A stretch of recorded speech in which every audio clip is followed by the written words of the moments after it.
All right, we're here. It is Tuesday. It is about 4 p.m. on the East Coast. It is 1 p.m. here in beautiful Los Angeles, California. I wasn't sure if Tate Frazier was going to make it in today. It is his birthday. We should open the show with that.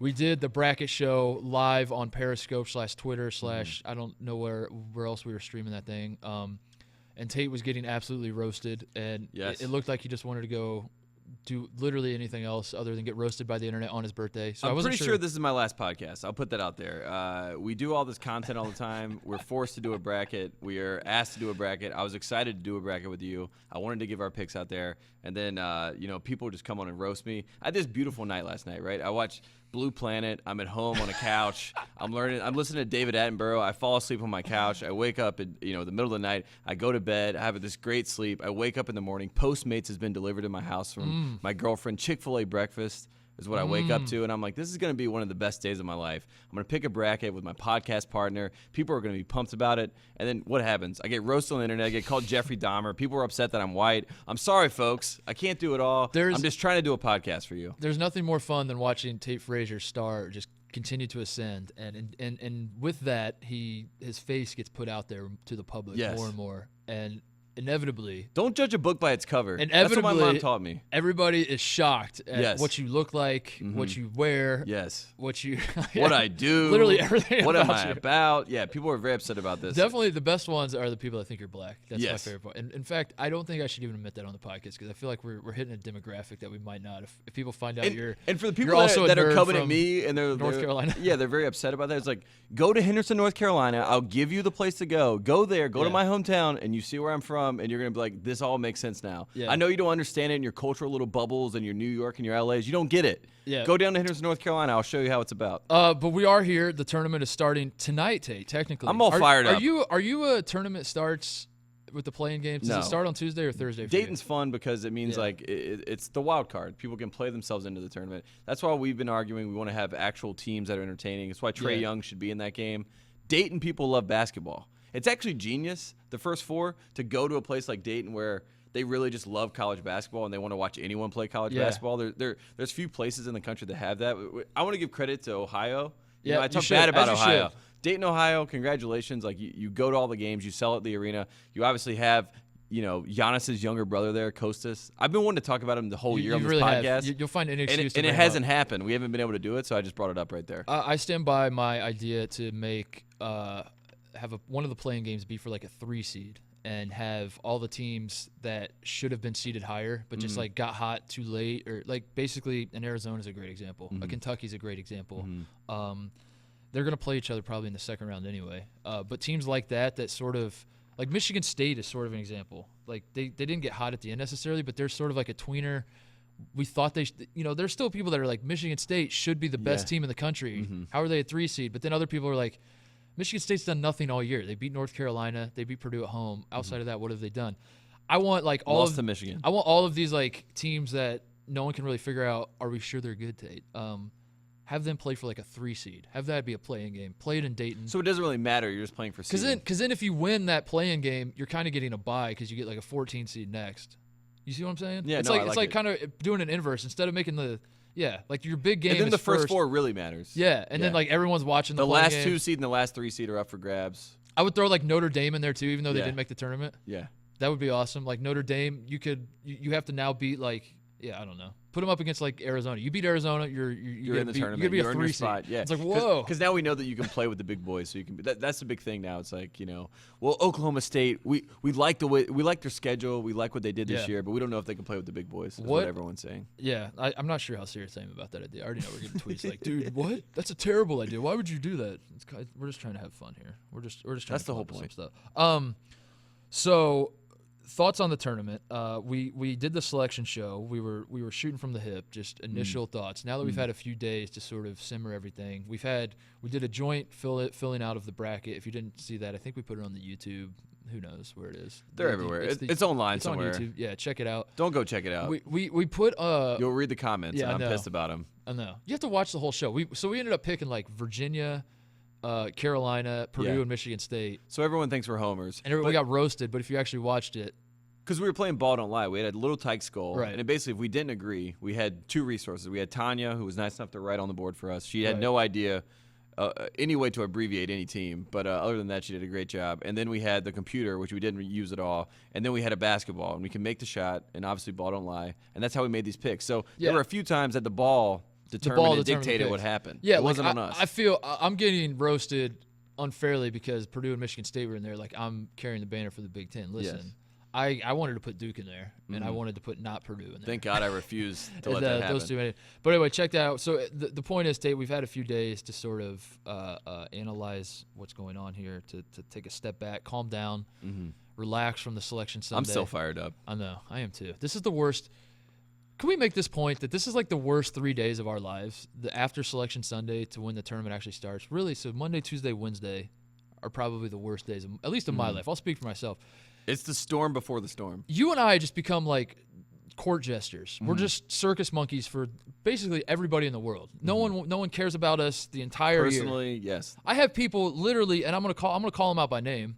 John Diebler, who has been called out by name on this podcast before because he says that he listens to the podcast. And the last time I called him out, I was like, John, if you listen, text me. Guess what? Never got that text. This man I've not talked to him since Christmas. We texted each other on Christmas, Merry Christmas, tell your family Merry Christmas, that sort of, pleasantries that you do. Have not talked to him since. The man, I get a text the other day, and he's like, Titus, we need to talk. And I'm like, oh, we're going to rekindle this friendship. You were very concerned. You're like, what's going on, oh, is this good news? Is this bad news? And then there's the little ... where he's working on the text, And I'm like, what's going to happen? I'm kind of nervous. Is it going to be bad? Yeah. Who should I pick in my Final Four? That's what it is. That's all. That's every conversation I have with everybody is like, no one wants to talk to me about how my life is going. I've moved from Ohio. I'm out in Los Angeles for the month. I'm eating terribly. I'm not exercising like I should. You and I are both putting on weight. No one cares about us as human beings. They care about us. We want your picks. Just dance for us. Give us the picks. Is this your experience as well, Tate? Yeah, and it's even worse because today's my birthday, and you would expect it is Tate's birthday. Say, happy birthday. I don't know if we brought that up. I'm so happy for you that you've lived a quarter century. You made it past 25. There's a lot of people where you're from that didn't. I'm happy for you. But instead, it's like, hey man, looking at the bracket right now, what do you think about Igor Kolochev in Florida?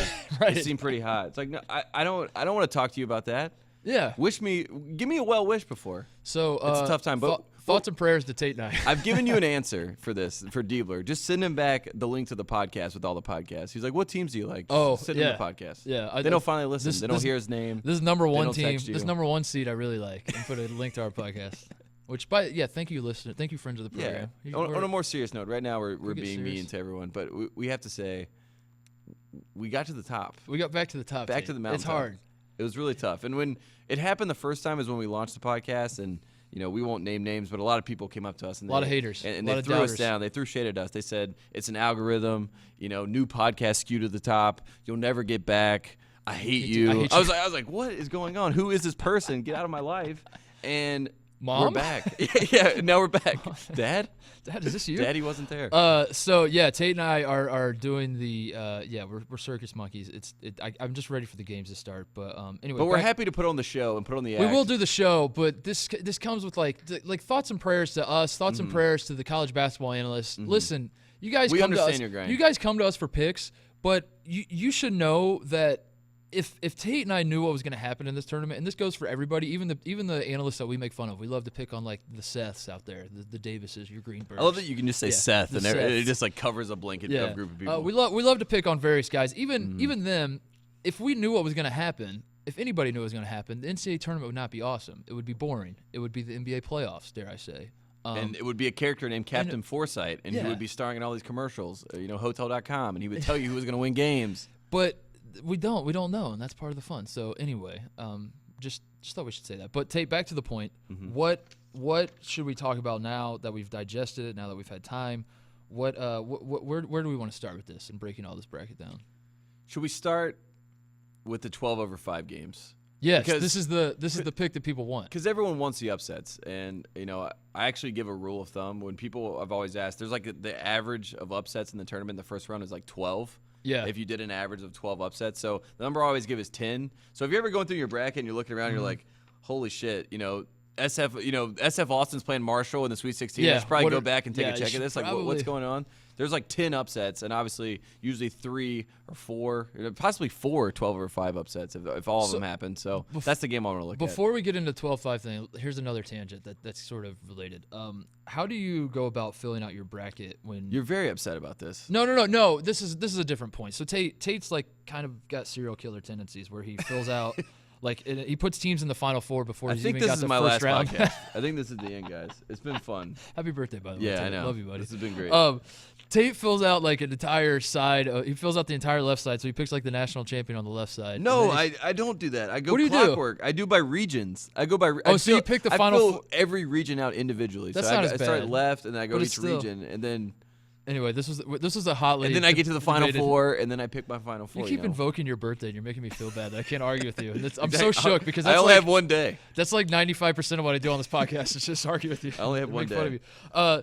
So I'm the guy that fills out the first round and then the second round and all that. But anyway, the point, the thing I was going to ask you though is when you fill out your bracket and you're looking for upset picks, are you someone who's trying to go for 100%?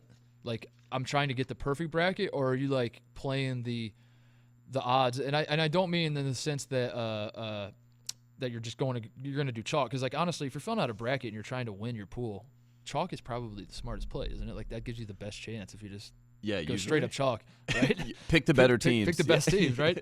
But I mean, like, would you? Are you?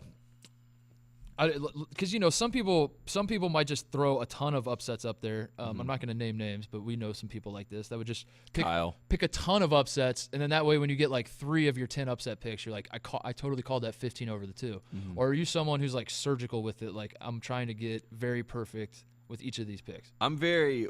If this happens, then this means that this happened. You know what I mean? I'm very like, if Villanova goes out and loses to Virginia Tech, then now I have to figure out how far is Virginia Tech going to go now. Because sort of like the South Carolina thing last year when they beat Duke. I picked that game for South Carolina to beat Duke, and then I said to myself, well, if South Carolina beats Duke in South Carolina, there's no way that they're going to fly to New York and win some more games. Yeah. You know what I mean? Yes. So I cut South Carolina out, but then of course South Carolina is like, no, we actually are the team of destiny.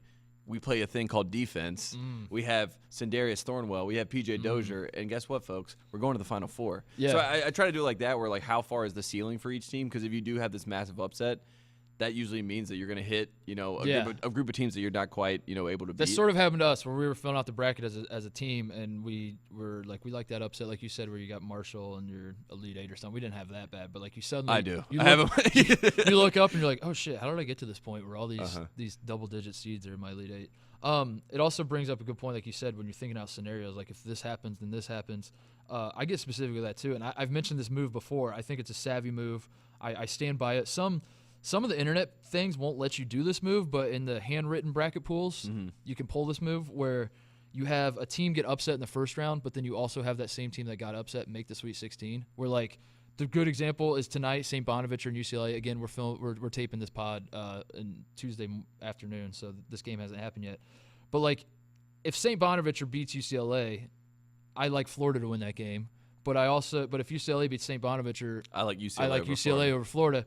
So you do the thing where like, but then on top of that, I think St. Bonaventure is going to win tonight. So it's like, if this was like in a bracket situation, I would pick St. Bonaventure to advance in the playing game, but then I might pick UCLA to beat Florida. You see what I'm saying? And it becomes like a. So you have 2 different outcomes. Yeah.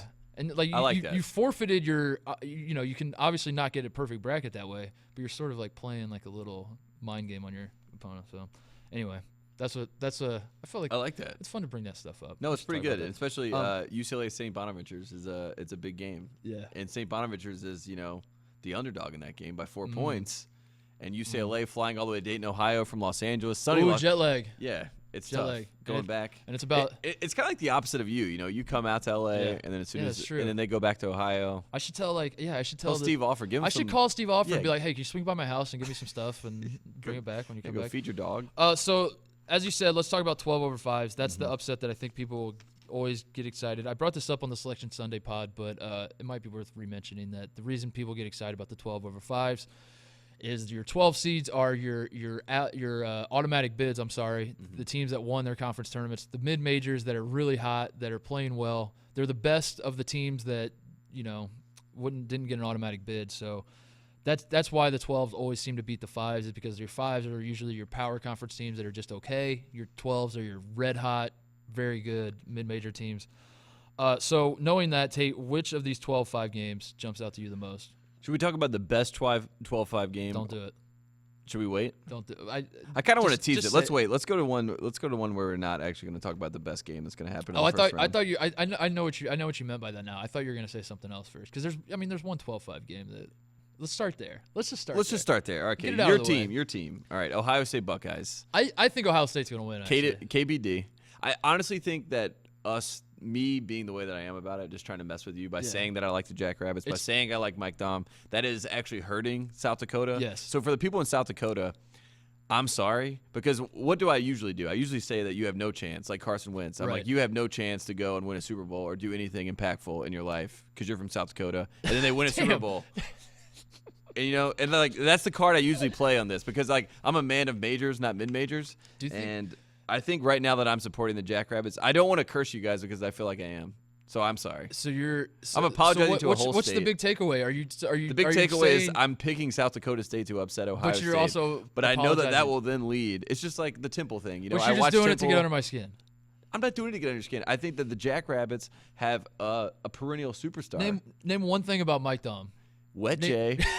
Wet J. Great rebounder. I brought this up in my. He's basically Luke May of South Dakota. Yeah, I brought this up in my Selection Sunday thing that I wrote a thing on theringer.com about like breaking what I thought of all the bracket and I made the point that people are going to get excited about Mike Dom because he averages like 20 something and 10 rebounds, but nobody's ever seen this guy play. It's just like. Man, Mike Dom, that's a tough matchup for the Buckeyes. But my favorite thing about that, too, is like every time I've tweeted anything about college basketball this year, there's been this like one San Diego State fan that's been like, still haven't checked out Dom yet. The one thing I do know about Dom yes, I have. Yes, yeah.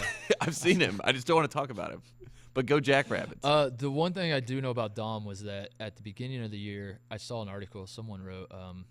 Obviously, someone writes every article, but someone wrote an article about Dom and how I think he's graduating this year, but he still got eligibility. Mm-hmm. Like I don't know if he was a redshirt. I don't know about this guy. He's a bum. He's going to be out in the first round. Why should I know about him? Stop talking bad about the Summit League Player of the Year back to back, okay? But the point is, the point of the article was like, he's going to be the hottest grad transfer if he decides to transfer after this year, because like this is a guy who could play pretty much anywhere in the country. He could start for basically any team, is what everyone says. And I already have the pick for him. He's from Nebraska. It's one of our sleeping giants, a team that should have been in the tournament. Mike Dom to Nebraska. He goes home. You're welcome. I would like that, actually. I would like that, especially because like Ohio State will kick his ass in this game, and then then we'll go back. Then bring him to the Big Ten. We'll kick his ass again. Okay, there you go. So I guess the concern for me in this game is that Mike Dom exists, and I don't know a ton about him, but I think Ohio State can play Keita Bates Diop at the 5. I think like this is a game where Chris Holtmann is willing to sort of like try different things to stop Dom, and that has me sort of optimistic. Is that what? Say it. Does this concern you? You're a man of Indiana basketball, right? Mike Dom played a team from Indiana, Fort Wayne. Do you know how many points that man had against them? 51, Mark Titus. 51 points. Well, that's different. Fort Wayne couldn't compete in the Big Ten because, like, for example, when they played Indiana, they call him the Dominator. They call him the Dominator. He has a nickname. He has 51 points to his name. And I think that was actually last year he beat Fort Wayne. I may be confusing my years. He had 51 against Fort Wayne sometime. It doesn't matter because Fort Wayne beat Indiana both of the past years. Like Fort Wayne's had a decent team the last 2 years. He's an urban legend. Listen, I'm worried about this. You know, South Dakota State, as I brought up on the selection show we did, about 20 minutes away from Boise, Idaho. Gonzaga is also about 20 minutes away. That South Dakota State fan is so happy right now. We've talked 14 minutes about Mike. I see South Dakota State beating Ohio State. I actually am kind of confident though. I'm confident in that one. The Gonzaga one worries me. The one that I think stands out, the 12-5 that I really like, is New Mexico State Clemson. Yes. New Mexico State, led by Zach Lofton, who I've watched play many times. Can we tell a true story? As I was watching, we were talking about Michigan State Clemson. Clemson is a team that has had a bunch of injuries with Grantham being out. They've sort of like, Like, even when we were watching clips the other day, it was like, oh, there's Gabe DeVoe, and then it's kind of like some guys, you know, like Skara's out there playing a transfer that came in. Yeah, I literally said to you, remind me who the Clemson guys are, because I know all these teams sort of blend together at some point, and then Tate started naming guys. I was like, oh yeah, I know him. Yeah, like DeVoe, you know all Grant of them. I know all these guys. I've watched Clemson enough. Yeah. But then New Mexico State was the other thing. I was like, who is the best player on New Mexico State? And I'm sitting there and I'm just like racking my brain. I'm like, the guy has the last name of a baseball player. We're throwing out like Sosa, Maddox. I'm like, I don't know. It's some baseball player. And then thank God I got to Lofton. I was like, yeah, Lofton. That's who it is. So I say all this to say, New Mexico State, I'm sorry. I don't have the research that I want. I can see all the stats. I can put it into the computer. And, I like that. That's authentic. But I do think that Clemson is due an upset. So that makes me believe in New Mexico State. That makes you more credible, because like if you fake it, then then I'm a liar. Then you're a liar. Yes. To find it. Yeah. So now you know. They'll call me that regardless. Now you know. That's what I learned today. Now you know when Tate's confident about something, he actually did do his research, because he's not afraid to tell you, like, I don't know shit about this team. New Mexico State, here's what I know about them. 28-5. They play great defense. I know the record. They're defensive. They're from New Mexico. I know White Sands National Park in New Mexico. We got two things. Albuquerque. This is the other fun part of of people asking us for their picks, is like, you and I, in covering college basketball, we cover the best teams throughout the year. And I'm sorry about that. Why are you upset? Like, why are you mad? But then it happens, and then inevitably, like, half the teams in the tournament are teams like we never really watch. So, but no, New Mexico State. So Zach Lofton averaged about 20 a game. Yes. They fit the mold of a team that plays defense very well and has a go-to scorer. Also, if you want to do the locale thing, Clemson, they're playing this game in San Diego. Yeah. Clemson is flying across 3 time zones to play. New Mexico State, about 20 minutes away.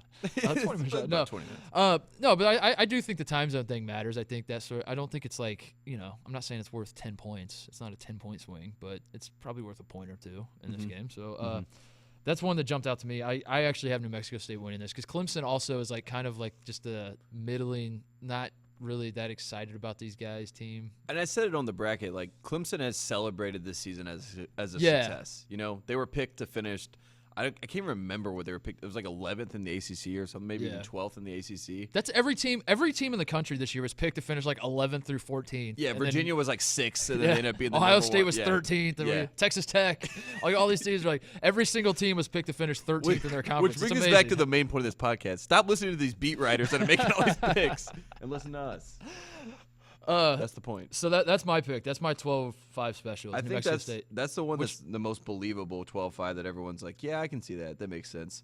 The other one that's kind of boring, probably the most boring 12-5 game of the 12-5 games, then we'll get to the real one. Murray State, West Virginia. I've seen a lot of people say, well, West Virginia can't keep a lead, which we joke about in this podcast all the time. But they're going to beat Murray State. I don't see that being a problem. And I say all this to say, I don't know much about Murray State.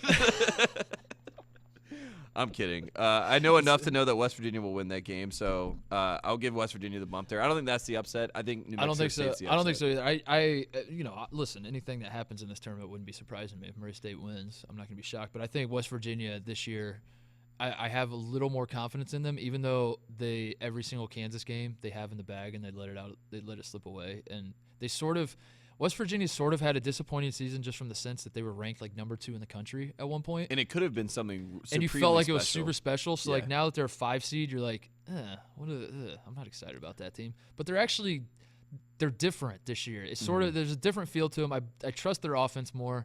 I don't think they're quite as good defensively, even though they got Tate and Carter, which is like, they still provide the defensive highlights. So people get like all excited. Javon Carter is leading the country in steals. Of course he's leading the country in steals. Like the entire That's what they do. Yeah, the entire system is programmed for him to lead the country in steals. It's like the quarterback that throws 70 times a game. They're like, he leads the country in passing yards. Of course. My one thing that I can guarantee in this tournament is that Tate will be in the One Shining promo at the end of the tournament. Yeah. And it will be him with 2 hands blocking the shit out of somebody. Yeah. That is one thing I can promise you. That will happen. But then you see those and you're like, damn, West Virginia's got like the greatest defense. And you realize like that's just a block shot. Like the team, like he blocks it out of bounds and it's like the team still gets the ball. He also has a lot of foul trouble, and the reason is because like he does the volleyball block. So to time a volleyball block like that and to get 2 hands on the basketball, like it's a really tough thing to do. It really is all timing. So like a lot of times you just throw your body into someone and it's a foul. It looks awesome when you pull it off. It looks like it doesn't look so great. It's when very you don't. very dumb when you don't. Yeah, so I believe in West Virginia. Ohio State and West Virginia are sort of the 2 5s that I trust. In you don't really trust any 5 seed in an NCAA tournament. Yeah. But you know what I'm saying. I think that. we're 2 for 4. I think the average since like 1985 in upset percentage is like 38%, 5-12. I say that to then say the game that is the best game that we think with Kentucky versus Davidson. I believe that Kentucky is the best 5 seed in this crop, at least right now. They maybe not had the best season overall, but I think the team that I trust the most out of these 5 seeds in this tournament is Kentucky. The problem is, Tate, the 12 seed that I trust the most out of this tournament is probably Davidson, and they have to play each other. And if I understand the format correctly, only one of them can advance. Yes. So what do we do there? I learned this from a Google ad that was on the Bill Simmons podcast. Apparently, the teams that upset the most are cat mascots. What?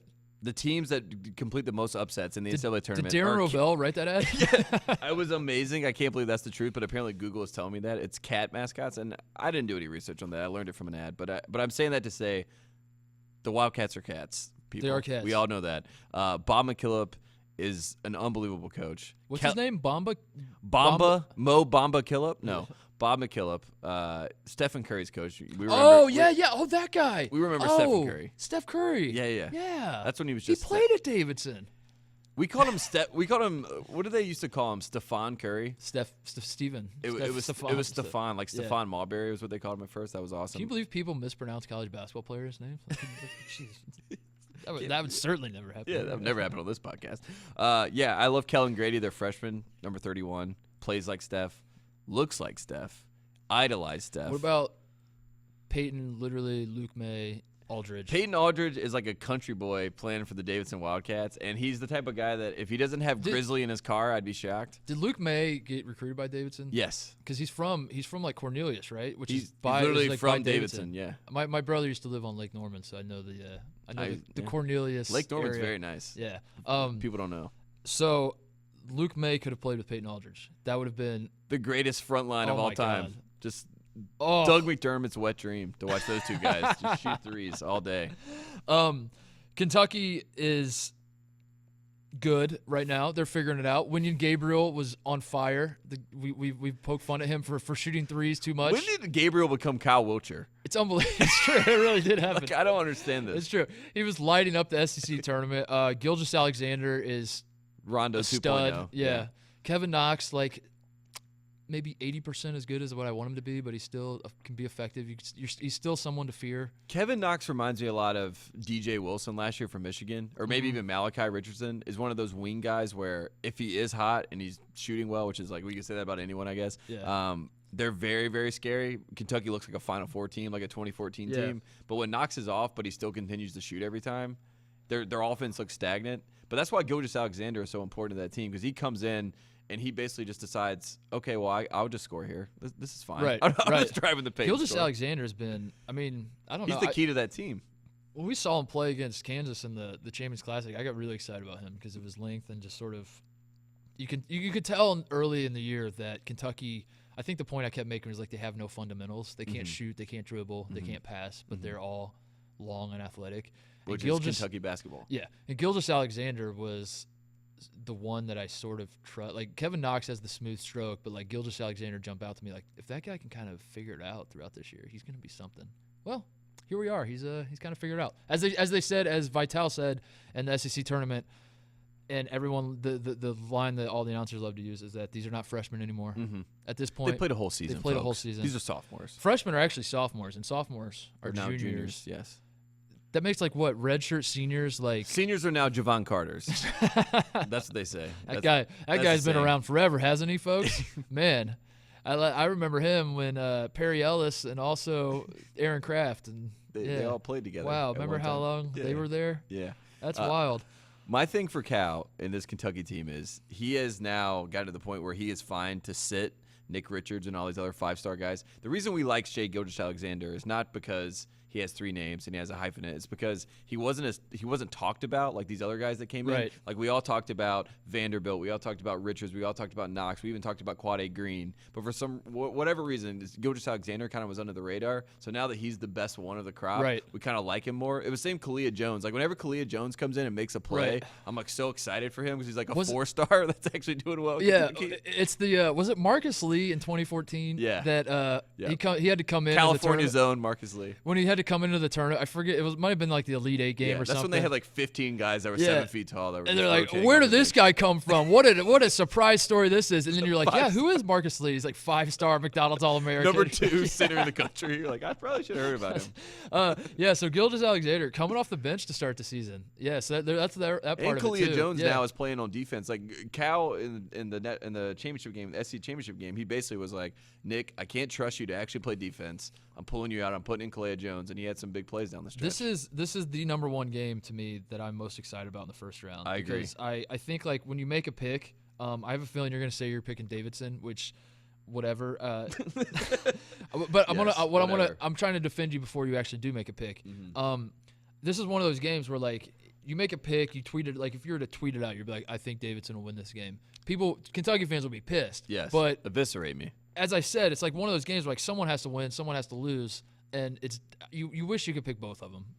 That's really how I feel. But that's why I keep saying Wildcats, and you get mad at me. That's why. Because I want to pick both. It's the worst joke in the world. It's the worst joke in the world, and I don't care. They play Thursday at, let's see here. I have 4:10 p.m. our time, so that's what 7:10 Eastern. So you add 3 hours. So yes. 7:10. Kentucky's 5 points. I can't do math. I got no calculator. I got no math skills. We knew Dickie V was going to ride for one of the snub teams. We didn't know which one it was going to be. I thought it was going to be Middle Tennessee State because they're just the mid-major and it's very easy. No, it's a very uncontroversial thing to say. Like, I thought the little guy should have got more respect. We're all playing the same game, baby. But we know for sure because this is the Dickie V move every year. Someone's got to miss the tournament. He does not seem to understand that. He wants every team to make the tournament. This year, my God, we got a good Dickie V rant. But somebody explain this to me. I know I'm a dummy. I know I can't spell. I know I can't read. I can't write. I have no math skills. But I want someone to explain this to me. How in the world can Oklahoma State be sitting home today and Oklahoma in the tournament when Oklahoma loses 11 of their last 15 games? They didn't win 1 game in the year 2018 on the road. And on top of it, Oklahoma State beats them twice. Not once, twice. Oklahoma State beats Kansas twice. Oklahoma State beats West Virginia at West Virginia. Oklahoma State beats Florida State. I see no logic. They can give me all the talk they want about early, what they did early, 14-2. There is no way in the world that Oklahoma State, if Oklahoma's in, Oklahoma State had to be in the tournament. I think it's a disgrace. I think it's an embarrassment, and it's a humiliation to what this tournament's about. I really, tell you the truth, it frustrates the hell out of me. Oh, my. So we get that. We get Dick Vitale. I mean, he knows no math. He is stupid. He knows nothing. But he says all this to say the committee has made the most egregious mistake they've ever made. They've hurt the kids. I think it's a disgrace. I think it's an embarrassment. And I think it's a humiliation to what this tournament is about. I mean, you can't get any more damning words than that. Yes. And the best thing about Dickie V doing this is when you take everything apart and you look at the words, those are harsh words. Very harsh and words. You're throwing it at something or someone, you would say. Meanwhile, the committee is made up of human beings. There are people that Dick Vitale, I'm sure, has known, has talked to, that's love. Has seen, has loved. I've broken bread with you. Yeah, like if he saw them in the street, he would hug them. He would tell some story. He would talk about diaper dandies. He would make some sort of comment, and everyone would be happy. So when he says this stuff, he is speaking to some sort of entity, like an evil entity that he has created in his mind, known as the committee. A shadowy figure. Yeah, a shadowy figure that is like some ghost monster, some shadow monster that he has no idea who's a part of it, and they're just making these decisions. Like, nothing we can do about it, baby, but this committee. He's like so upset, so heartbroken by the committee. Meanwhile, these are all human beings that Dickie V knows personally, most likely, has spoken to plenty of times. And it's just amazing because if you're on the committee and you read that, you're like, what the hell? Yeah, if you ask Dickie V, like, name name specific people on the committee that you think screwed up with this. You'd be like, well, they're all doing the best they can, baby. Condoleezza Rice, I love But that's what like Mark Emmert is so important, the head of the NCAA, and Roger Goodell, who everybody hates for the NFL. You exist so you can be a singular person that everyone can point to and say, you're the man I hate. It's like me at the Ringer. It's like you just put a face to it and then everyone will hate you. It's genius. It's genius. It's Roger Goodell. I mean, Mark Emmert, just be that face. Just lean into it. Oh, and those guys are like Goodell bot, you know what I mean? He's just like it doesn't matter. He doesn't care. He's like, I don't care. I'm making, $40 million? Mark Emmert's making, they're making $977 million on this tournament. It's all going back to scholarships, as Dickie V has told us. It's all going into the women's swimming team that need that $1 million. It's crazy. It's all these teams. None of them break even. They barely break even. It's just like so. They're losing money. They made $10 a profit last year. What do you want from them? I mean, my God. Dickie V gave us a great rant. I love it. I do love Dickie V. We make fun of him so much, but I don't know. We're gonna miss him. Listen, when Woody Durham passed away, and we kind of brought it up in that podcast, like how we all love to make fun of all these broadcasters and talk about how bad they are, but we love them.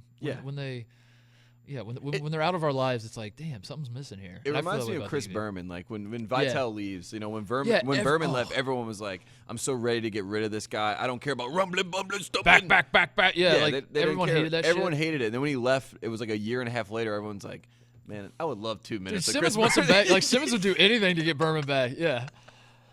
Vitale will be the same. Yeah. Couple things we should talk about. A few exercises, a few segments I want to try out here. I make no bones about it. I get very excited about the Kimba Walker candidates, the Shabazz Napier candidates. I mistakenly said in Selection Sunday when I was just quick thinking that people forget. Yeah. Don't acknowledge them. Just don't even acknowledge them? Don't even acknowledge them. Yeah, I won't even acknowledge them. Let's just move on. Sticks and stones, folks. So I talk about all the Kimba candidates. I get excited about the teams that might have a guy who could do what Kimba Walker did, what Shabazz Napier did. Those are the two that jump out. Did you think like other guys have done this and we just didn't notice because they didn't play for UConn? I will say this: the first person I ever saw do this, where I was like, "This is a point guard that is taking a team to a title," was Jared Jack when he took Georgia Tech. That was the first time where I was like, "Oh my God, this team is terrible. How is Luke Cincher catching lobs right now?" And it was because Jared Jack was so amazing. How's B.J. Elder wide open in the corner every single time? And I thought it was Jack, but he didn't do it fadeaway jumpers like Kimba did. Yeah. You know what I mean? It's a totally different personality. There have been other instances. I didn't even prep for this. I didn't even think to research, but I know of like Danny and the Miracles. Of course, Danny there's one guy, like and that was the Bagley thing. When I was trying to think of a guy or even Ayton, one of these freshman guys where you pick them and you're like, he's so good that he could just take them to the Final Four, to the national title game, and be the #1 overall pick. It's like Bagley and Ayton. Right. Yeah, but usually in the modern era of basketball, college basketball, certainly this would apply to the NBA, but college basketball in particular, because that's what we're talking. We're a college basketball podcast. Yes. The guys that do that are typically the guards now. Like so, the Danny Manning type situation is less likely, just because the way offenses are structured is like the guard gets the ball, and like let's face it, the coaches don't know how to coach offense really. It's just like, and the reason make plays. And people forget Danny Manning, the reason he was so amazing and such a wonder to the world was that he had guard skills, but he was That's a big true. man. That is true. You know what I mean? Like he was able to go to the 3-point line, and like he was something. You talk about, we joke about how terrible the unicorn thing is and how people talk about these guys. Do we? I think it's awesome. I totally support the talk about unicorns. But this is like the first time big men have ever put the ball on the floor. Like Patrick Ewing used to catch the ball at the 3-point line and dribble. I mean, listen, I think talking about how there are currently 600 unicorns. Danny did it first. That's the whole point. So anyway, let's go through some guys. I thought it'd be fun to go through the Kimba candidates because these are the teams that, and it kind of feeds into another question that a lot of people have when they're filling out their bracket is like, what are the lower seeded teams you believe in? Anybody can do the chalk thing. Like who's the 7 seed that you think can go to the Elite 8? So to answer, we'll answer both questions at once. Yes. With the guys that we believe can take a shitty team. Maybe that's a harsh word. A team that's not on the forefront of people's minds as a national. We're not here for contender. your feelings, folks. If it hurts, it hurts. The #1, I think we'll both be in agreement. The #1 guy is Colin Sexton. Yes. At Alabama. Yes. Who Alabama fits the mold because they play defense, and Colin Sexton is, my God, is he a star? Like if this guy could have no talent whatsoever, he'd find a way to be a star. The man exudes confidence.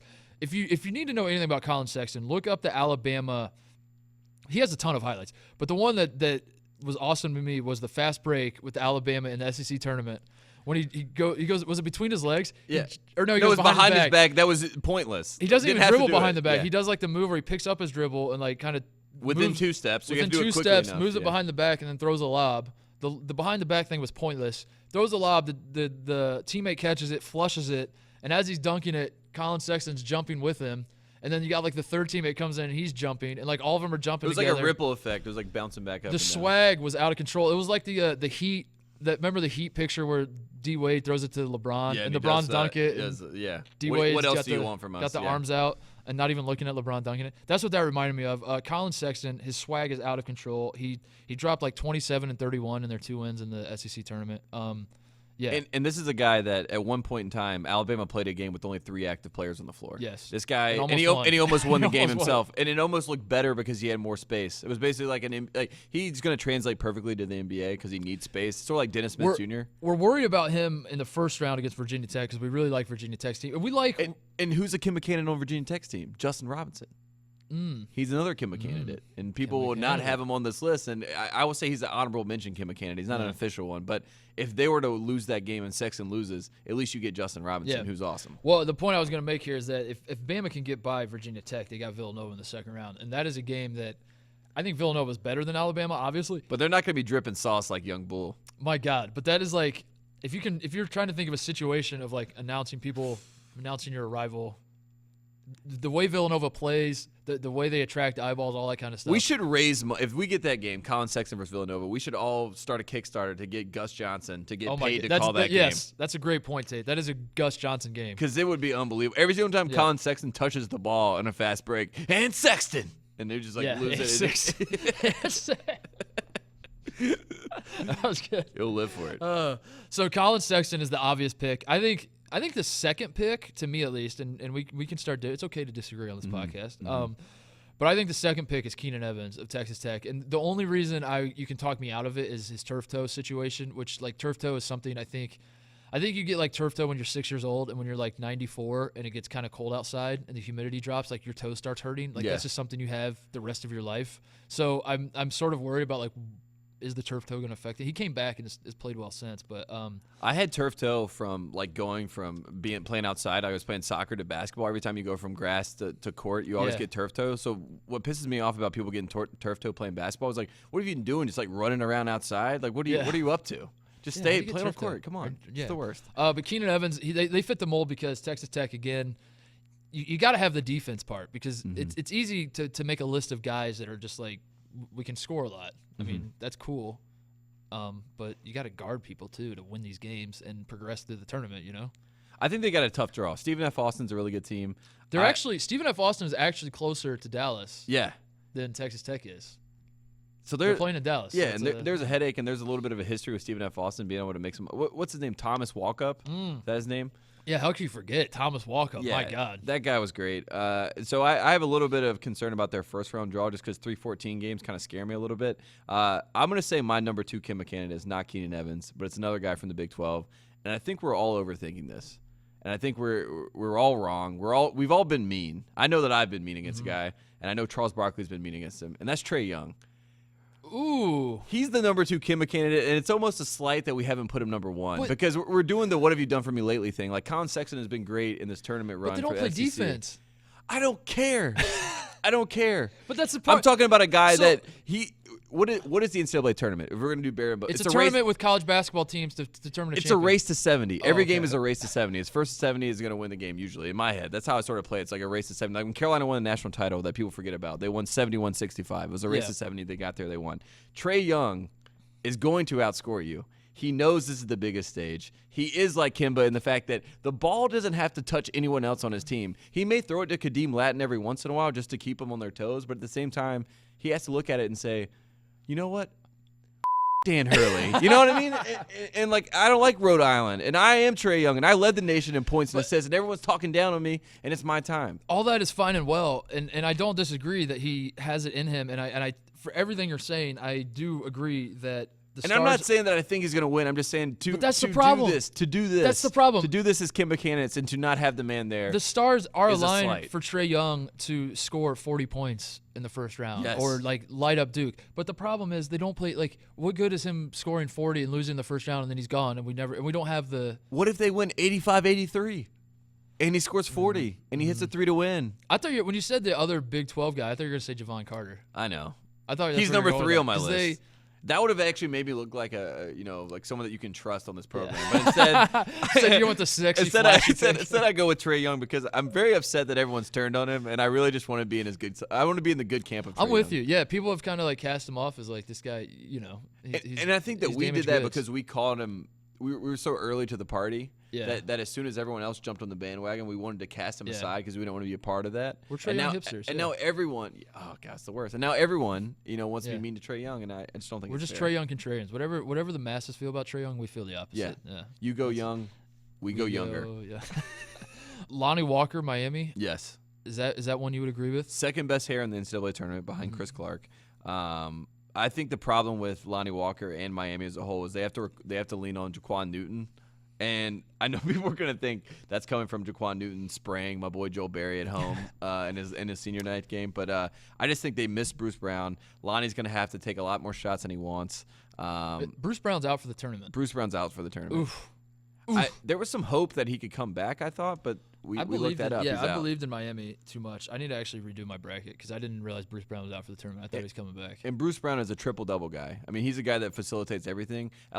There's been some people, and with Huel and that whole squad, people are like they're better without Bruce Brown. Ooh, like I like that, the yeah. team seems to play more together. It's not like the Bruce Brown show with a bunch of guys around him. But I still worry about Miami. I don't think they have the depth. Without Bruce Brown, it's the problem. But I feel like Lonnie Walker is worth the mention because of, like you said, maybe they are better without Bruce Brown. Maybe they still figure this out. They got the parts still, theoretically, but I don't believe in him quite as much. Anybody else that we need to mention? One guy I want to throw out there, and I know you're probably going to laugh at this. Daryl Macon, Arkansas. Sorry, what? Sorry. I love Arkansas. I don't know why. Dude, I don't. He's not even the best Kimba candidate in that game. Keelan Martin of Butler is the better Kimba candidate. I in know. that first round Keelan game. Martin is also on our list. Those are two Kimba candidates go head to head. So maybe that's a game to watch. I don't know why I think Arkansas is so good. I don't either. They don't play defense for shit. I love Mike Anderson's offense. Because you have a hard on for these teams that you play in the NCAA tournament every year. You're scared Beard, of Arkansas. Macon, You're scared Gafford. of Arkansas. You're scared of Providence because you say North Carolina plays these two teams in the tournament every year. and they're good, and they should win. I watched them play, and I feel bad that I have to knock them out of the tournament. I feel bad for Carolina fans. That is funny though. I have teams like that too. I can't think off the top of my head, but we're like teams you see. But even like last year, Carolina played Butler in the Sweet 16, a team with like Tyler Lewis and Martin and all those guys. And as I'm watching that team, you kind of get attached to these programs. They go to the tournament, so you're like, oh, this is really the end. Yeah. Like it was like I'd watched Tyler Lewis play 30 years of college basketball. I was like, oh, this is the end. Like Virginia fans, it'll be 40 years from now. Michigan State, their entire program could be nuked by the FBI. They might have like the death penalty for 20 years or something. And Michigan State could be like Division II, but somehow get a bid into the Division I bracket. And Virginia fans will be like, "Oh shit, Michigan State, not again!" Like it just kind of like sticks with you for so long. Izzo goes to Fort Wayne, takes over the program. Fort Wayne's a 15 seed. Yeah. So Keelan Martin's a better pick for Butler. Keelan Martin's a great Kimba. Kellen Grady from Davidson is another great Kimba candidate pick. Kellen Grady's not even the best player on his own team. Yes, he is. What are you talking about? Yes, he is. Peyton Aldridge, I'm sorry, but shout out Zach Rizzuto, Zach Lofton, Zach Smoltz. Zach Smoltz. That's our guy. Zach Lofton, New Mexico State. I can see that happening.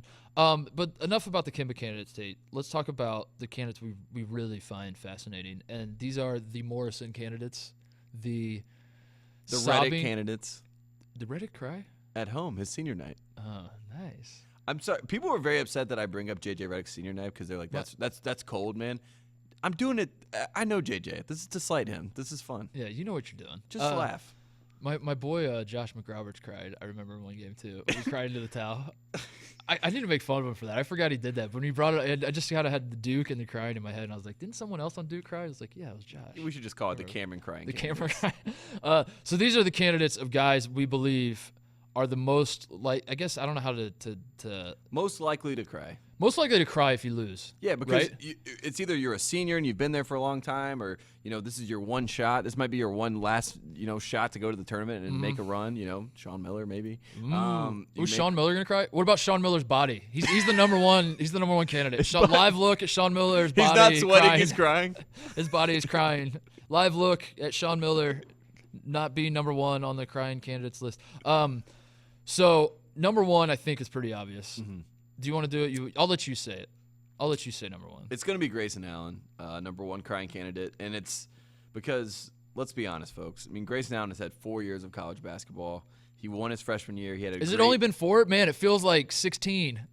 He's been there forever. God, so good. It's so good that it's always funny. It still works too, because when you do that to people, they still are like, yeah, man, it's crazy. It's like even if it's someone that's well informed on the whole subject. I think Grayson will cry if they lose, especially if they lose like they did last year. I mean, remember last year, Kennard was crying last year when they lost in the second round. Yeah, I mean, this is just what Duke does. This is their corner. This is who they are. What's more likely to make Grayson Allen cry? Losing. It's the Adam Morrison fall on the floor collapse moment that we get from Grayson. You want that? Okay. So I'm not saying I want it. I'm telling you what's going to happen. He's going to collapse down to the floor. You want it? This man face down. Let me as tears. As a quick aside, let me point out that I was watching the Duke Carolina ACC tournament game. So I watched the regular season finale with Tate. We went to a bar, North Carolina bar. I told that story on the pod. I did not mention that I watched the ACC tournament game with Friday. you, and not only with you, a couple of your friends who are North Carolina fans as well. And the moment that Grayson Allen stuck his ass out to trip, was it Garrison Brooks? Yes. Yeah. He ass tripped Garrison Brooks. You three jumped around like you just won the national title, and you're like, he did it again! He did it! It was the funniest shit I've ever seen in my life. Because the whole reason that this rivalry exists is that you have to have one thing in life that you're right about, And I'm not saying I'm right about anything in the world other than this. I know I'm on the right side of the Grayson Allen situation.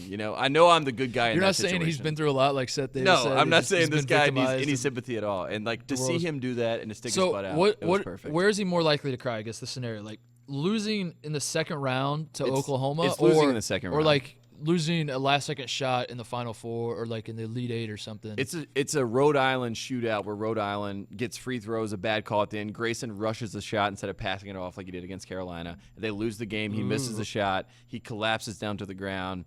He looks up at, Wait, he shot it against Carolina, didn't he? Did the pump fake up and under? He did the pump fake and bricked it. I'm saying he's going to rush a shot. Like he's the guy to take the last second shot. There's no Tatum or Kennard to say, hey, man, pass it to the better player. He's going to take that shot. Bagley's not going to box out. You think that would make him cry?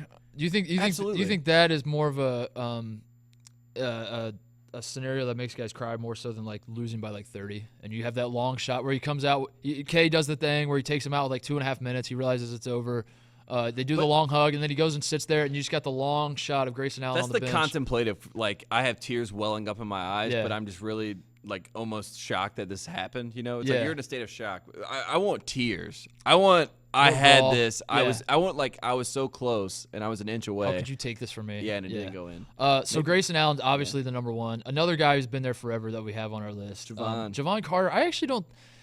We put him on the list because we were thinking of like seniors who give their heart and soul, and this is huge for them and all that kind of stuff. I think we're wrong here. I think we're wrong, yeah. Because now that I see it, I'm like, I don't know if Javon Carter cries. Bob Huggins cries. Ooh, that's who it is. Ooh. Hugging Javon Carter when they wrap it up. That's who it is. Javon Carter. Say they're down by 20 to Marshall, to John Elmore, to Dan D'Antoni. He pulls them off. He grabs Javon Carter, and we get one shot of Huggy Bear, and it's one single tear, and it comes down, lands on Javon's shoulder. And it's like the end of an era. The Deshaun Butler thing in the Final Four when he comes out and he embraces them. And then we all do the thing about Huggy Bear and how much he loves his players, and no one knows how much Huggy loves them. You'll never get it. You'll never understand this love. You're saying he's going to get a good guy of the year. He's going to get an honorable mention. As they're losing in the first round, he does that, and it's like, man, wow, good guy. You're like, wow, Murray State. Tate said they had no chance. Might have to tune into the Duffies to see what happens there. This guy, I think this is a lock for the Mac crying. Daddy. Yes. JP Sleeves. I think he is very much a lock for crying, especially if it's Elite Eight. I think that's how it happens. Is Xavier, as we know, has never had a 1 seed in the NCAA tournament. This is the first time it's ever happened in program history. Xavier has never in program history made a Final Four. They made the Elite Eight last year, improbably. As an 11 seed? Yeah, improbable run. I feel like there's an element, certainly not of like entitlement. I guess that would probably be the wrong word, but I think this feels like the push. Like Xavier's getting the program push. They won the Big East this year. They're the 1 seed. Like it feels like everything's coming to that moment where it's like our Final Four is finally here. And if you get to the Elite Eight and lose to North Carolina, are you shitting me? North Carolina for the 3rd year in a row is going to the Final Four. Like going into that game, I feel like a lot of people will be like, "This is the year. It's going to happen. Xavier's going to get over the hump." And then if it doesn't happen, I think we get JP sleeves, using his sleeves, dabbing his sleeves. What's worse, Arizona losing in the Elite Eight or Xavier losing the Elite Eight? As far as like a program that's right on the verge of getting to the first Final Four, so they can finally get the monkey off their back. I think Xavier is even worse. Like with Chris Mack, like I think everything is going so positively. Oh, are you saying like the Chris Mack to Louisville thing? Are we getting that going? Like if they don't make the Final Four, he's gone. He's like, I got to go to a program that can get over the hump. Yeah, they can do it for me. Yeah, you Clods can't get it done for me. I'm out of here. Yeah. I've tried, you Musketeers. I've tried getting hookers on this campus, and they just won't let me. I got to go somewhere that gives me more freedom, more power. And buildings dedicated to my friend. Is there a scenario? Is there someone on Arizona that you think? Like, do you think Arizona, like, I'm trying to think of who that'd even be. Trier? Like, is there a player that's like, we're trying to get to the Final Four and we can't do it? I have a pretty surefire belief that Alonzo Trier, not only does he like playing basketball and taking a lot of shots, but he also likes to be on camera. And I think Trier is the number 1 guy in Arizona, where like Ayton's going to be upset, but almost kind of like okay, we get it. We lost. I'm kind of moving on. Raleigh Hawkins is one of those guys where I'm like, ooh, Raleigh's one I could keep my eye on because he's had so many times at Arizona. Yeah. But that doesn't matter. None of that matters. It matters about Trier finding the camera, falling down, looking up, at and getting the shot. And it's like Trier's crying. He probably doesn't have any real tears. Fake cry. Yeah, I'm saying a fake cry. You're just calling him out. Totally he looks fake. like a crying candidate, but he's not actually crying. That's what he is. I think the Kentucky guys have pressure to do a fake cry if they lose early because of De'Aaron Fox and Malik Monk last year. Yeah, how much they We cared. got the video of them sobbing, and I feel like that was a great moment. It was an awesome moment. Don't mistake this as me making fun of that moment. What I'm making fun of is then I now think the Kentucky guys are like, we have to do that same thing. It's been we saw that video. We understand that if we do what they did, we'll get some love. And I don't even know if they understand that, but I know who did, and it was Coach Cal. And Cal's like, if you guys lose, you're all crying. Everybody's crying. I'm crying. We're all crying. Everyone's like, okay, Cal, I'll do what you say. You will not embarrass me. If you lose, damn it, you got to show that this mattered to you. And tell everyone how many lottery picks we've had. If you don't cry, it makes it look like you don't care, and I got to deal with that fallout. Yes. You will not lose and not cry. I think one more that's worth bringing up. I think Miles Bridges is a candidate because he knows the last 2 rock. He came back. He could have been a top 10 pick last year. He comes back pretty much to win a national championship. And they kind of got a tough draw. I mean, I think Duke's going to win it all. This feels like a Duke year to me. I'm not even saying that to upset you. It just sort of Duke figured it out defensively. It seems like they're playing well, even though they lost to North Carolina. I know. And Michigan State has to now play Duke in the Sweet 16 probably if everything is over as K. Yeah. So for Miles Bridges to like come back and win a national championship and potentially like lose in the Sweet 16, I think we could see some tears there. Especially if you mentioned Izzo versus K. If it's Miles Bridges who was the darling freshman last year that everyone loved, that was on a blue blood, and then if you play Bagley, who's like a guy that's 2 years younger than you, is beloved by everybody, is going to be a surefire top 3, top 4 pick, and then he dominates you on the national stage, it's like not only did I get screwed by coming out my sophomore year, now I look even less valuable to NBA talent scouts because this guy just completely dominated me. You got Bagley on the floor, you got Carter. Jaren Jackson, you got Carter. Yeah. You got Gary Trent. There's so many scouts. Is like Miles Bridges like the 5th best NBA prospect on that floor, and he's like looking around like, shit, dude, how did I get here? So this is in Omaha, right? Is it? Yeah, it's in Nebraska. Oh, yeah, this would be the regional. This would be in Nebraska, yeah. So think about this. NBA scouts have to fly to Omaha, Nebraska to watch Jaren Jackson. I got your back, Omaha. Oh, what's wrong with Omaha? Well, I just told Nebraska they're getting Mike Dahl back. Why are they upset at me? Omaha's Creighton fans. Yeah, well, I'm sorry, You're making it worse. Yeah, I'm sorry, guys. Creighton, I will never say a nice thing about what they did to Kendall Marshall. I almost fake cry, or I didn't almost fake cry. I tried to fake cry. When I was at Ohio State, we played. Did you do the eye drops? No, so we were playing. we played Siena in the first round in 2009, and it was a great game. It's like one of the great all-time NCAA tournament games, except everyone knew both teams sucked, so it wasn't like that important. What were you guys, 4 seed? No, it was an 8-9 game. Oh, nice. Yeah. Jesus. Yeah, no, it was bad. It was 2009. Then we became a 2 seed. Oh, and then year. Evan. Yeah. It's before So that. in 2009, Siena beats us in double overtime. It was like one of those crazy games where it's like Ronald Moore hits a shot, and it's like, dang, that could be the game winner. And then we hit a shot, and it's like, there's the game winner. It just goes back and forth. Anyway, I knew that this was like a big game for when people look back on the madness of this tournament, they would look back on this game. And I had one of the camera operators at this game had reached out to me because I had started my blog at this point. So I was like, I had some sort of notoriety. He had reached out to me, and we had coordinated a thing where he would try to film me crying at the end of the game. And and the idea was that you get the clip of me crying, and then I would then be on One Shiny Moment. Yes. I want you on when it's done, win or lose, and then whenever they show win or lose, done. win or lose, and then you show all the you guys always did crying. your best. And then So they show Titus's face. I tried really hard to cry, and that's a long way to say it didn't work. Like they didn't. I couldn't get the tears out, and I also they didn't even film me anyway. Everyone's like, "Is this guy having a heart attack?" But I got a big shot. I'm like punching myself in the face. Okay. This is a big moment for your blog. If you cry, your blog will Do get it for the brand. 10,000 hits. You're like a Kentucky player. Do it for the brand. Do it for the brand. So those are our crying candidates: Grayson Allen, J.P. McCura, Javon Carter. Like I'm rescinding him from the list. I don't think he belongs. Yeah, I think Huggins cries. I think McCura is probably number 1 though. I'm gonna give Grayson a break. I think McCura is number 1. You think McCura over Grayson? Yeah, I think so. Because at this point, McCura is not as important to that team. He's not as valuable. Yeah. We watched him play, and we're like, can Grayson, we get JP off the floor? Like, the whole team is better than him. Grayson has a future in basketball. McCura, this is the end. McCura's selling insurance in Cincinnati in 3 years, so he's like, He's a car salesman. Those are our crying candidates. We're going to take one more break, and then we'll wrap this up. All right, we're back. We, during the break, saw the devastating news. I'm heartbroken. I'm devastated. I don't even know how to take this. This is almost Stallings getting fired level sadness for me. DeAndre Hunter is going to miss. Virginia's DeAndre Hunter, 6th man of the year in the ACC, going to miss the NCAA tournament, Tate. Shit. Yeah. I almost want to do a moment of silence. I mean, let's do a moment of silence for Virginia fans. A moment of silence. All right, and we're back. This is huge because DeAndre Hunter was the guy that if you had to pick, we just did Kimba candidates. If you had to do a guy that comes off the bench in the NCAA tournament as far as value, someone that could change a game in this tournament, it's not Nick Ward when he gets benched. It's DeAndre Hunter for Virginia. I mean, this guy can do everything. He can guard 1 through 5. We saw him guard Anas Mahmoud. We saw him guard, point guards. I mean, he can be put on anyone. That's why he was so versatile off the bench. He doesn't take shots away from guys. And it also gives the Virginia the option when they don't want to have Salt and Wilkins or those guys are in foul trouble. They did this thing where they just put Hunter and Diakite in. They went smaller. Yes. And Diakite is a great 5 because he's a post guy. They just feed him the ball. But Hunter, they basically play a 4-round 1 when Hunter's on the floor.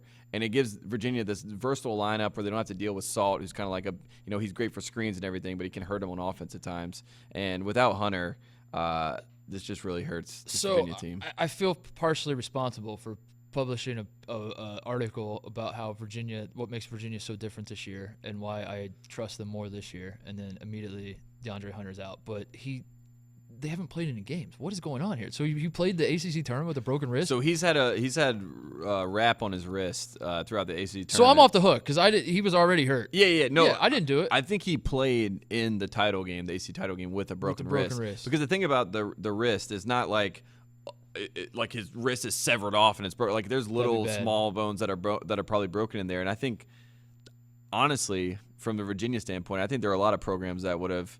Like Kendall Marshall got hurt against Creighton. We remember this. He broke his left wrist or his right wrist, and he's left-handed. And there were some people that thought he could play. They were like, we should probably force him to play because we have to have him. We don't have a backup point guard. And he decided not to play.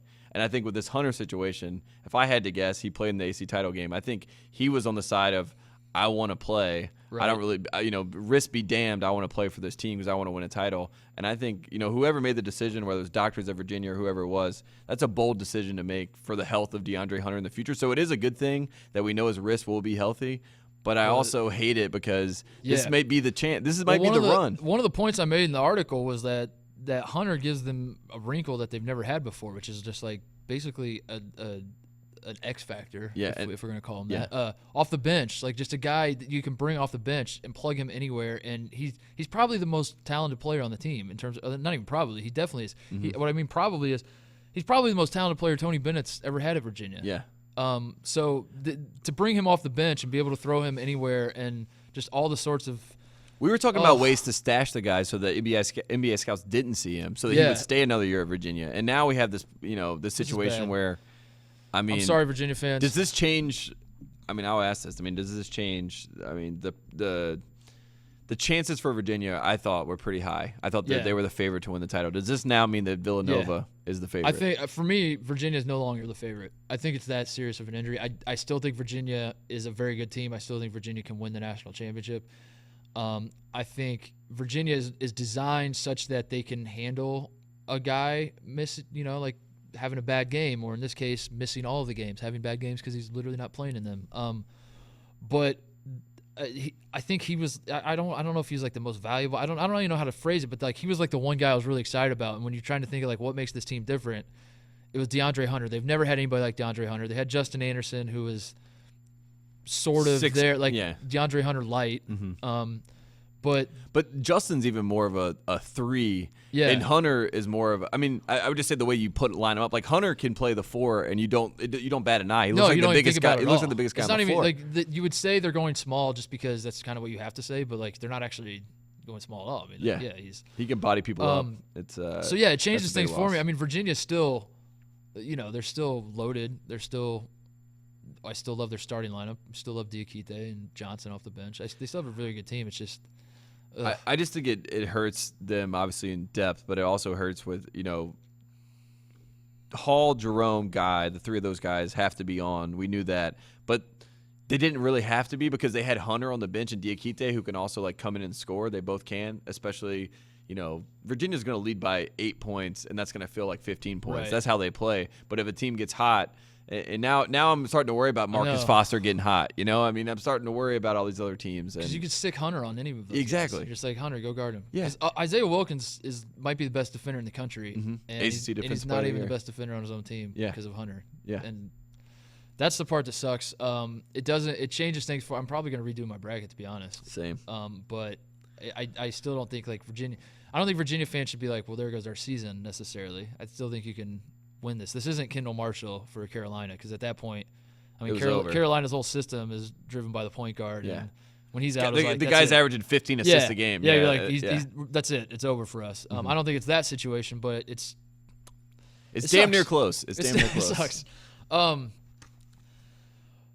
I don't even know if I want to continue with this. I mean, I'm so heartbroken, man. Yeah. This was supposed to be the year for Virginia. This is. Well, the good news is all those guys. There's no one. I mean, other than Salt and Wilkins, who are seniors, obviously. I mean, you can't. Devin Hall's a senior. Oh man, and Hall. God, yeah, this sucks. Because this is the year. That's all right. You know what that means though? That's good for us because it means Virginia's going to come up short. They're going to be good next year. We're going to be riding for them. As America's against them, you and I will be like, no, we believe in Virginia. It'll be Guy, Jerome, and then Hunter. all the Virginia fans are going to love us. This is good for us, like in the long run. Just building our brand in Charlottesville. That's great. What are storylines that you want to see happen in this tournament? Shining plausible storyline potential matchups. Boom. Plausible potential. Yeah, a lot of P's, a lot of S. You know what it is. We go by our brand. For me, the biggest one I want to see that you're going to laugh at and be upset about, Rick Barnes, Tennessee, Texas, going up against his old school, a team that replaced him with a young coach that they thought would bring them back to national relevance. Shaka Smart. People forget he went to the Final Four one time in 2011. I would love to see Rick Barnes get revenge on his old team because Rick Barnes did so much for the University of Texas basketball program. I know it's fun to make fun of Rick Barnes. I know that I'm a party to making fun of Rick Barnes quite a bit. But the man got Kevin Durant to go to school there. He got Avery Bradley to go to school there. He got Tristan Thompson to go to school there. He did a lot for the University of Texas basketball program. I would love to see him get a little bit of revenge. It'd be nice. That'd be cool. I thought you were going to say the Hurley brothers meeting. That's what I wanted you to say. I was setting you up. Oh, you wanted me to say the Hurley brothers. Yeah, I guess. Do you not care? Do you not care? I do care. I care because anytime any brothers coach against you, like the idea of any like brothers the Harbaugh coaching, Bowl. Yeah, it's awesome. Just the idea of that, like these two guys used to give each other purple nurples when they were like 6 and 8 years old, and now they're like on the biggest stage in our sport, and that's kind of funny. I want Bryce Drew and Scott Drew. That's my favorite brother. Yeah. That's my dream duo of brothers to go head to head. Not Archie Sean. I mean, Scott Drew. Oh man. So we got the Hurleys. That definitely has my attention. I think that's probably my answer, I guess. As far as like the storylines, I mean, Gonzaga and North Carolina is interesting in the Elite Eight if they play each other to go to the Final Four. That rematch. Is it? Yeah. See, I think that the national media and I think people that watch basketball. It's not interesting. Hold on, I'm going to cut you off. The media people want Gonzaga, Carolina, but no one cares. You don't care because you won the game. Of course. The Gonzaga fans care. Exactly. They want revenge. It's like Illinois people that are like, I'm still mad about 2005. Right. It's like, yeah, Sean May boxed you out. So that's exactly why it's an interesting Learn from thing. it. What about Carolina Duke title game? Can we get that? Why can't that happen? If Carolina plays Duke in the national title game and we wasted our win in the ACC tournament, I will literally boycott the NCAA tournament.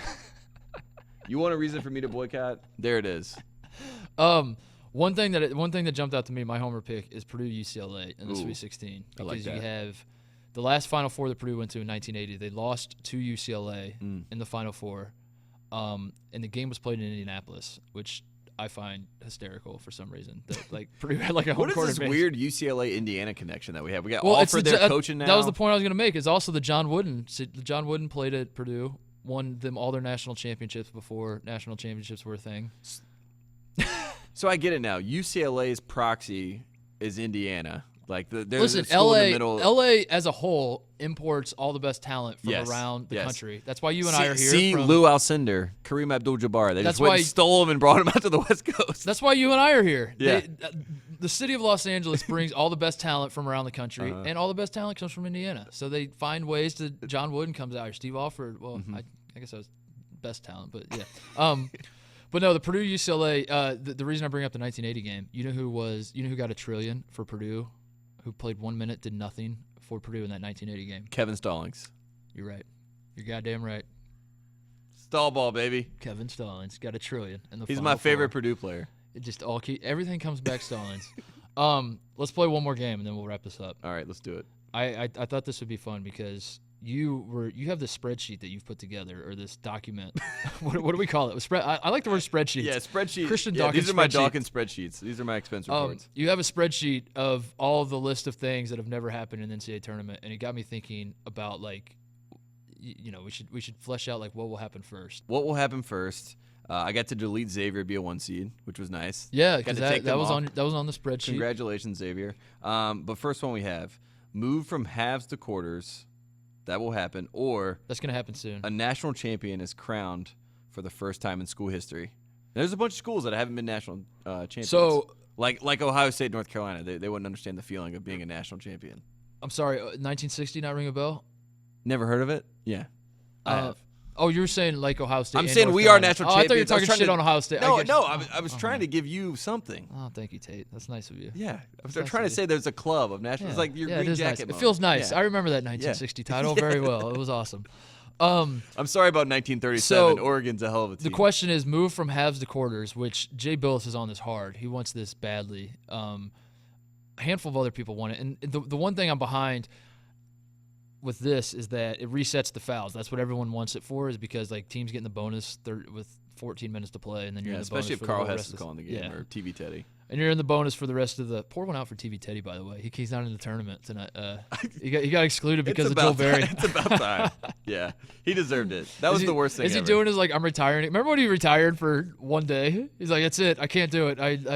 I gave Bob Knight 4 technicals in a game once, 3 technicals, whatever it was. I've stood toe to toe. I chested Mick Cronin, but damn it, Joel Berry.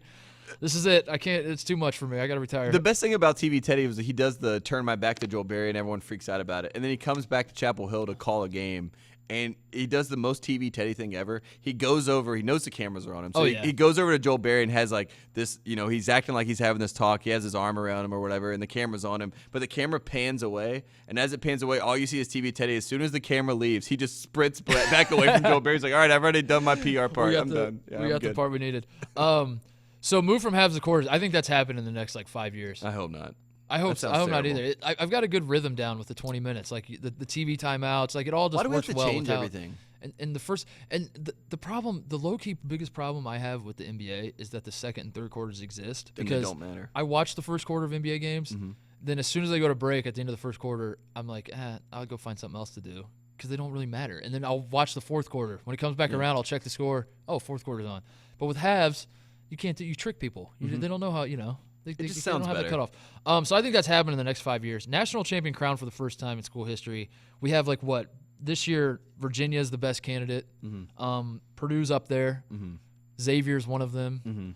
Who else is really good that could be? I'm trying to look through at the top seeds here. Tennessee's never won one, have they? No. Michigan has won one. They're 3. Michigan State has won one.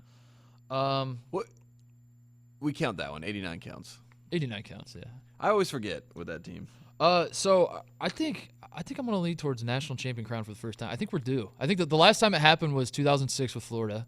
Was the last time But a who brand new. Who are you saying it is? I don't think it's going to happen this year. Oh, Is my okay. answer. Yeah, okay. I didn't mean this year, but I was just kind of looking at the programs that are out there that haven't won one. Like I think Virginia is. Wake Forest Wait for it. Yeah, comes to mind. that's right. There's some powerhouses out there that haven't won national titles. Yeah. How about this? Kansas misses the tournament. They've made 29 straight in a row. Or an upperclassman goes number 1 in the NBA draft, which hasn't happened since Kenny Martin was drafted first overall in 2000. Are we concerned about Kansas's team next year? Because Well, I that's am. what- And that's the thing. And that's why I have to pick Kansas in this situation. Because you lose Billy Preston, right? We don't have him. DeSosa, he's a January enrollee. I don't know if he's going to Keep play next going. year. Devontae Graham, he's a senior, folks. He's going to leave. I guess that means Malik Newman is the number 1 guy there now. I don't know who's in their class next year. I know they have this guy, Devin Dotson. He's coming out of South Carolina. It's a point guard. Supposed to be the new Frank Mason. Also, there may or may not be a certain situation that's looming over college basketball. Is it a cloud? A cloud that's looming. That Kansas, we don't know. Yeah, Kansas, an upperclass. I don't think an upperclassman's going number 1 ever again. The only I don't way think that it's ever happens, happening if we again. change the one and done, maybe. You Yeah. know? Where We'd it's have just to- we can still sell the story of this guy wants to stay in college. Like, who could possibly in college basketball now eventually? Like, if Miles Bridges came back for one more year and next year he's That's what I was just saying. like And they're just that's what it's gonna have to They take. win 35. But Yeah. Yeah, That's the only way it happens. Yeah, I I'm going think it's got to be Kansas. Kansas, but I don't think Kansas is happening anytime soon. But you just never know what can happen. You can never, programs can. Yeah, go ahead. Kansas. An Elite Eight without a single number 1 seed has never happened. That's never happened. Yeah, because we got the first time that we got in a Final Four without a 1 seed was 2011. Yes. Oh, Yes. Wow. 2011. And this or that's the other or. Nation's leading scorer, which is Trae Young this year, makes the Final Four. And that hasn't happened since the 3-point line came into play in 1987. so will the nation's leading scorer make the Final Four? Or Will Trae Young I make the think Final for Four? For this one, I'm going Elite Eight without a single number 1 seed because the nation's leading scorer, by its very nature, you're on like a one-dimensional team. Yeah. And it's just hard to Like Chris Clemens from Campbell could have Yeah, been. and he's also like number 2. you're on most of the nation's leading scorers come from tiny teams, so I'm going with Elite Eight. What about number 1 seed loses to a number 16, or a number 9 or lower seed plays in the national title game, which has never happened. No seed, which is kind of surprising, by the way, because you know about these 11 seeds that make a make run, you know but like they the always double lose. digits, but they lose once they get to the Final Four. Because they're right? fat and happy. Yeah, They're like, that's we true. finally did it. It's the VCU thing. Like, when we get there, we're done. Yeah, I think that number 1 seed loses to a number 16 seed, and I think that we have set ourselves up for that to be a problem this season with the Ivy League. I think an you Ivy think League Ivy League's team happening? being a 16 is ridiculous. I don't care who I it think the is. smart play is to say number 9 making it to a Final Four or making it to the national title game, Yeah. but it's more fun to say the 1 seed. Sean Miller makes the Final Four, or the UConn women don't make the Final Four. The UConn women have gone to like 10 Final Fours in a row. Ooh. I'm going to say UConn women don't go to the Final Four. Ooh, okay. That happens first. Okay. No reason for why. Gino. I mean, how long can he do this? That's Just take true. a break. He's just going to get bored. Yeah, I think he already just give is. it Like, up. even last year when South Carolina won the title, Gino was Also- like clapping for them. That's never good. Also, Sean Miller's future. Should we But say basically- it's in basically doubt? Is that a good way to basically say the it? question is, will Sean Miller make the Final Four this season? Yeah. That's pretty much the Yes or question. no? And I don't know if they will. Yeah. Last one. Mhm. Coach K retires, Okay. or Coach K dies. Definitely the latter. I don't think he retires. I don't think there is an end for Coach K. And I think if there was ever someone to get me to argue for why Coach K is great, is because he's never stopped. and he refuses to Never stop, never stopping. And he just keeps getting surgeries. He's like Darth Vader, you know. He just keeps adding more and more to keep him sustained and keep him alive, to get more and more wins. So I don't think he ever retires. We should make up a Duffy for the end of the year for Coach K. The coach most likely to have his head frozen like Ted Williams. Yes. So that way he can become unfrozen and attach his head to someone else's body. And he's coach. like Walt Disney. Like he's Disney, definitely going to come back. And he's going to coach Duke in like 30-49. And they're like, special announcement, Coach K's You think head. That's how it is? It's like Futurama. They just put his head there and he coaches the team. It's like, come here, you little shit. Everyone's like, oh my God, Coach K's back. All right. You got anything else before we go? No, that's it. That's it. No shout-outs. Check out our bracket group on Yahoo. It is one shining podcast bracket. Pick and pool, spectacular, whatever. You can find it. If you don't know how to find it, then I don't understand how you're using a computer in this day and age. You just search those keywords. Just find it Google on Twitter. Just Yahoo it. What do they use? Bing? Just Bing it. Oh, we're doing a survivor pool. We got to do this. Let's do it right now. Let's do it right now. So, Tate, myself, and producer Kyle, we wanted to do something. We wanted to put our brackets out there. We still probably will put our brackets in the pool, but we're also going to do a survivor pool so you guys can follow along. We can establish who within – we're getting our picks from Kyle right now. Who within our podcast production here is the best at this sort of shit. So here's how we're doing it. We're doing it first round. You have to pick 4 teams just for the entire first round, not for the first day. Entire team for the first round. Do you want to go first, Tate? Who are your 4 First, teams? I'm going to give Kyle's picks. Oh, give Kyle's picks. Yeah, I'll give these Kyle's are producer picks. Kyle. He doesn't have a microphone. Producer Kyle doesn't have a microphone because we're on a stage. We're videoing ourselves now. Kyle says NC State, of course. Torn Dorn. Loves Torn Dorn. That's his guy. That's ballsy, Kyle. 8-9 game. I like it. Ohio State. Ooh, I like that, A little Kyle. pander to Thank his you, Kyle. co-host. Nice Love work. you, Kyle. Auburn, a team that we don't discuss very much on this broadcast. Auburn, good for you, Bruce Pearl. Auburn. Or Mike Pearl, depending on Should whatever. we talk about art? Let's talk. No, we're we okay. don't need We're to. all right. And Purdue. Those Purdue. are Kyle's 4 picks. Okay. I like it, Kyle. There we go. Here are mine. Arizona, Mhm. because I think use them now. Next round, they're going to lose to Kentucky. Xavier, same sort of idea. I don't really trust Xavier that much. I'm going to get him out of the way now. Cincinnati and Ohio State. Those are my 4. I'm going to blow your mind here. You're going to be very upset about this. Kansas, Okay. because they got an 8-9 game to watch out for. Villanova, because they have an 8-9 game to watch out for. Miami. Oh, I thought you were just going to do all 1 seeds. No, I thought that's where you're going with this. No, Miami and Gonzaga. Miami's a ballsy pick, but I like it. So those are your picks. You're Villanova, Kansas, Miami, Gonzaga. Kyle is NC State, Ohio State, Auburn, and Purdue. I am Arizona, Xavier, Cincinnati, Ohio State. So if you're one of those people that you like to see the picks that are being made by the shows that you consume, we just offered you that. So we're doing a survivor pool. We got that going on. We're doing our bracket group. Check that out. The next time you hear from us, the NCAA tournament will have started. Yes. This is March. We are here all throughout the rest of the tournament doing pods all the time. We're going to be churning them out left and right. So please subscribe. Tell your friends. Try to keep us at number 1. We have huge heads about this number 1 podcast ranking. We just like to brag. It's the only thing we have. And shout out to Mark Gottfried. I forgot. Mark Gottfried is back to the coaching range. Mark Gottfried, the Godfather. He is going to be in L.A. Like I said, L.A. They attract the best top talent. talents. The top talent comes, and so is Lorenzo Romar. Yes. Pepperdine. Let's do it. We just have to move out here so we can cover. I'm excited. We got to cover all. We got to go to all their games. So that's it. We will see you guys after the tournament starts. In the meantime, save the crew.